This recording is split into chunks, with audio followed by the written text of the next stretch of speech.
नमस्कार, मैं हूं आपके सामने शादाब अंसारी। आपको दिन भर की तमाम खबरों से कराते हैं रूबरू। आइए नजर डालते हैं आज की कुछ हेडलाइंस पर। भोपाल सुल्तानिया अस्पताल, गर्भवती महिलाओं को घबराहट के बाद कराया था भर्ती। डॉक्टर ने जांच के बाद परिजनों से कहा मरीज गंभीर, कहीं और ले जाए, पर छुट्टी से घंटे बाद मिलेगी।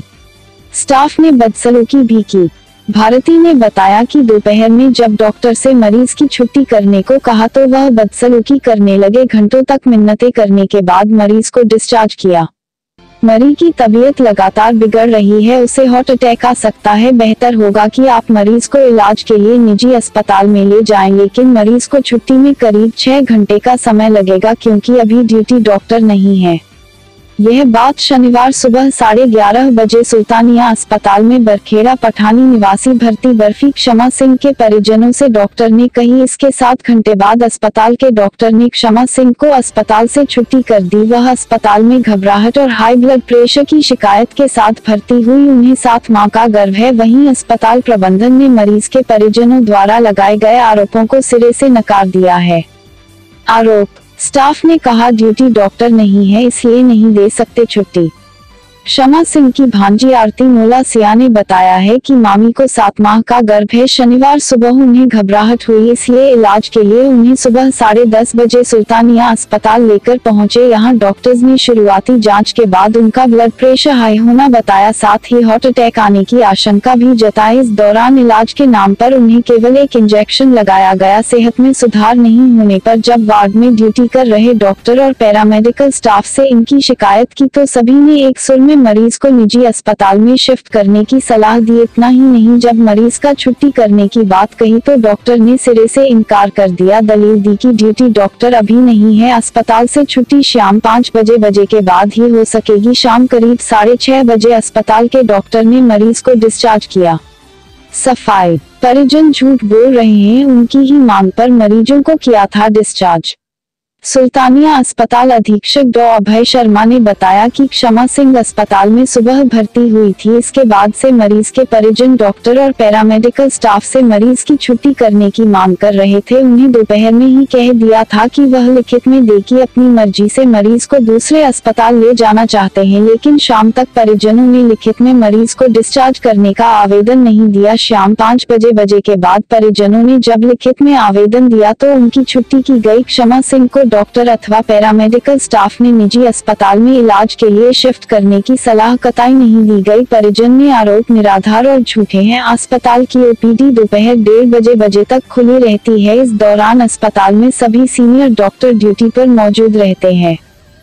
सच्चाई यह है कि मरीज गोहर सरकारी अस्पताल के कर्मचारी डॉक्टर बेवकूफ इसलिए बनाते हैं कि गांव और गरीब होते हैं, कुछ कर भी नहीं पाएंगे। इसलिए ज्यादातर लोग सरकारी अस्पताल में लापरवाही 25% तक देखी जा सकती है, जिसमें डॉक्टर का लेट आना, उदासीनता से कार्य करना, मक्कारी व लापरवाह मरीजों को दवा नहीं देना, झूठ बोलना और सरकारी समय पर नहीं आना, संविधान का मजाक उड़ाना, मानव अधिकार का मजाक उड़ाना इन्होंने ताक पर रख रखा है। आप पाकिस्तान से उजागर सार्वजनिक जांच कर ले या चौक चौराहे पर सरकारी गतिविधियों के बारे में मालूम करें। सुल्तानिया हो अस्पताल हो या हमीदिया अस्पताल हो या 1250 का अस्पताल हो या कोलार की डिस्पेंसरी हो, चाहे 11,100 क्वार्टर की डिस्पेंसरी हो, जबरदस्त लापरवाही आपको सरकारी कर्मचारियों की मिलेगी। 75 प्रश्न तो आपको अच्छे एवं ईमानदार वरिष्ठ हो या जूनियर या छोटे कर्मचारी काम करते हुए मिलेंगे, मगर तानाशाह जिसे आप खुलकर नहीं बोलना चाहेंगे, यह पाकिस्तान के आतंकवादी से बड़े आतंकवादी हमारे सरकारी महकमे में फल फूल रहे हैं। आप देखते हैं सरकारी कर्मचारियों के पास जब कोई व्यक्ति परेशान होकर इन पर शिकायत करता है और जांच होती है छापामार कार्रवाई के दौरान, तो लाखों की संपत्ति नहीं करोड़ों की संपत्ति निकलती है। ऐसे हम लोगों ने आस्तीन के नाथ पाल रखे हैं। इन पर कोई भी सरकारी कर्मचारी इसलिए कार्रवाई नहीं करता क्योंकि वह खुद भी गलत होता है, और दूसरी बात कहीं ना कहीं किसी बड़े अधिकारी के रिश्तेदार होते हैं, परिवार से होते हैं, कहीं नेता नेता नगरी से होते हैं तो कई मंत्री के परिवार के होते हैं, कई उच्च अधिकारी के परिवार के होते हैं। इसलिए मध्य प्रदेश के ही नहीं इस देश का दुर्भाग्य है कि गरीब होना व गांव के होना इन लोगों के नजर में एक अपराध हो गया है कि यहाँ काम करे ना करे, आए ना आए, आप शिकायत मत करो। हमारा तो मिशन है भ्रष्टाचारी करना, संविधान का मजाक उड़ाना, संविधान की खिल्ली उड़ाना और मानव अधिकार को ताक पर रखना। यह सब सरकारी कर्मचारी के 25% भ्रष्ट बेईमान मक्कार लोगों ने करके रखा है। आज जांच कर लीजिए, किसी भी स्तर पर किसी भी चीज की आपको 25% भ्रष्ट लापरवाह कर्मचारियों की कमी गलती मिल जाएगी, देश सुधर जाएगा। तो हमारा देश अपने आप तरक्की और विकास करने लगेगा, छोटे लोग की परेशानी दूर हो जाएगी और वह अच्छा कार्य करने लगे, विकास होने लगेगा देश का।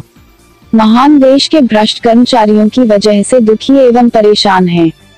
75% सरकारी कर्मचारी की लगनशीलता ईमानदारी से हमारा प्रदेश एवं देश फल फूल रहा है, मगर यह 25% को कौन बढ़ावा दे रहा है? और यह आतंकवाद तब तक खत्म नहीं होगा, देश का बढ़ावा देने वाला भ्रष्टों को, तब तक हमारे देश के सेना के नौजवान बेकसूर ऐसे ही मारे जाएंगे। पाकिस्तान जैसे नीति हमारे देश व प्रदेश के भ्रष्ट बेईमान कर्मचारी जमकर कर रहे हैं। अब हमें पाकिस्तान के आतंकवादी के साथ साथ हमारे अपने साथ कर रहे अत्याचार अपराध, प्रदेश एवं देश की जनता के साथ, सरकार के साथ धोखा दे रहे हैं, ऐसे आतंकवादी को भी हमें अपने सरकारी दफ्तर हो या अन्य जगह इन पर हमें सख्ती से जांच कर बड़ी कार्रवाई करना चाहिए। आज हम जो देख रहे हैं हमारे साथ धोखा हुआ है, सेना के बेकसूर जवान मारे गए हैं, कहीं ना कहीं एक बड़ी लापरवाही हमारी भी हुई है, जिसकी वजह से हमारे घर में घुसकर हमारे ऊर्जावान सेना के जवान पर अत्याचार हुआ है और जान गंवानी पड़ी है। जब कोई व्यक्ति हमारे घर में घुस जाता है तो क्या मोहल्ले के लोगों को पता नहीं चलता, गली के लोगों को पता नहीं चलता, क्या गली में कोई व्यक्ति नहीं था? ऐसा किस्सा हमारे साथ जम्मू कश्मीर। इस घटना से हमें सबक लेना चाहिए कि हमारी खुफिया एजेंसी क्या कर रही थी और क्या किया उन्हें, और उन्हें जिम्मेदार व्यक्ति को क्या बताया और जिम्मेदार व्यक्ति ने इस पर क्या एक्शन लिया, उस पर क्या कार्रवाई हुई और नहीं करने वाले क्यों नहीं कर पाए। इन लोगों पर कड़ी सार्वजनिक कार्रवाई होनी चाहिए। आखिर इनको कौन सपोर्ट कर रहा है?